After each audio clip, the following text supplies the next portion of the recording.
According to the Department of Homeland Security, ransomware is the fastest growing malware threat targeting both individuals and organizations. A ProPublica article takes an in-depth look at how 2 U.S. data recovery firms paid hackers ransoms, often without telling their clients, and then, according to the report, they charged the victims extra. So joining us now is one of the authors of that article, Renee Dudley. She's a senior technology reporter for ProPublica. Good to see you. Good to be here. Thank you. So let's talk about this, Renee. One of the ransomware schemes you discuss is the SamSam hacking operation. How does that work, and who are the targets, or who were the targets? Yeah, SamSam was a big ransomware operation that took place over 2017 and 2018. The SamSam hackers really targeted critical infrastructure, critical institutions in the U.S., hospitals, healthcare companies, the Colorado Department of Transportation, the San Diego port, and most famously probably the city of Atlanta. And it disrupted operations at all of those entities until those victims could get back on their feet. So you found that one company, Proven Data, even developed a business relationship basically with the SamSam hackers. How did that work? There were kickbacks involved, were they? No kickbacks. Yeah. The way that it worked, so our article focused on these data recovery firms, and one of them is Proven Data. The way that they operate is that they will help victims of ransomware recover their data. They don't always tell victims how they're recovering their data, which is by paying the ransom. And that's what they did in the case of the SamSam victims who enlisted their help. So with the SamSam attackers, Proven Data would, had an ongoing business relationship with SamSam, and would be able to. The way that SamSam worked is there would be a timer that the victim had so long to pay the ransom to get their data back. Proven Data got the SamSam attackers to suspend this timer so that they would have time to get the money together. And the relationship grew to a point that it was mutually beneficial. The hackers got pay because Proven Data's business model is to pay the ransom on behalf of clients. And on the other side of it, the SamSam attackers grew to recommend that their victims use Proven Data to transact the payment. Wow.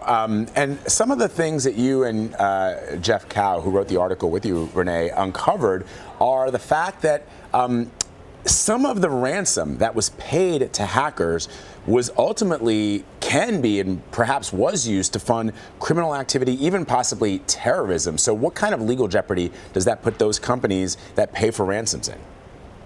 So that's right. So one of the people that we talked to was a former Proven Data employee, and he pointed out correctly that when you pay a ransom, you don't know where it's going. As he himself put it, this could be funding organized crime, this could be funding terrorism. You just don't know, because it's usually done in cryptocurrency like Bitcoin, and it's hard to trace, and it's unknown what happens after you send it.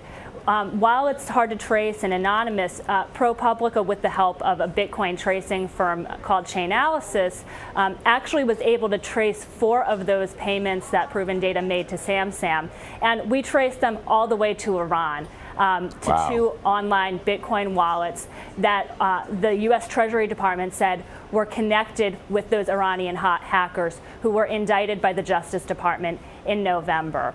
And the former employee who I spoke with, they don't trace those payments. They don't know where it goes. But we showed that the money trail went all the way from Westchester County, New York, where this company is based, to Iran. So what are the challenges for law enforcement when it comes to cracking down on this sort of thing? And I imagine one of the challenges might be that the victims don't want to come forward. That's exactly right. That's one issue. And then the other issue is that a lot of the ransomware operators are, we think, based in countries overseas in Eastern Europe, and in some cases, as we saw with the Iranians, in countries that are hostile to the U.S. And also Russia is a source of a lot of ransomware attacks, according to people in the industry. So that's one issue. The other issue is that law enforcement itself is a frequent target of ransomware attacks. Local law enforcement just does not have the resources, the capabilities to investigate this high level of cyber crime. And as we saw from our story, they are frequently targeted themselves. Their operations are disrupted, and they can't help themselves, so they can't help home users or other people that come to them. Now, on the other hand, with the FBI, often these ransoms are in the few thousands of dollars. I mean, certainly there have been cases where ransoms have stretched to the 6 figures, but frequently they're below the prosecutive thresholds that are required to open an investigation by the federal government, so by the FBI. So we'll see that it's something. It's one of the most frequent types of cybercrime, and one of the least prosecuted.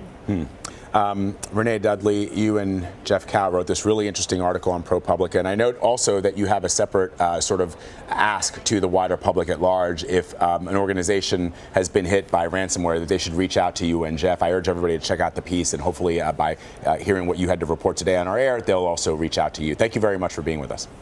Thanks very much.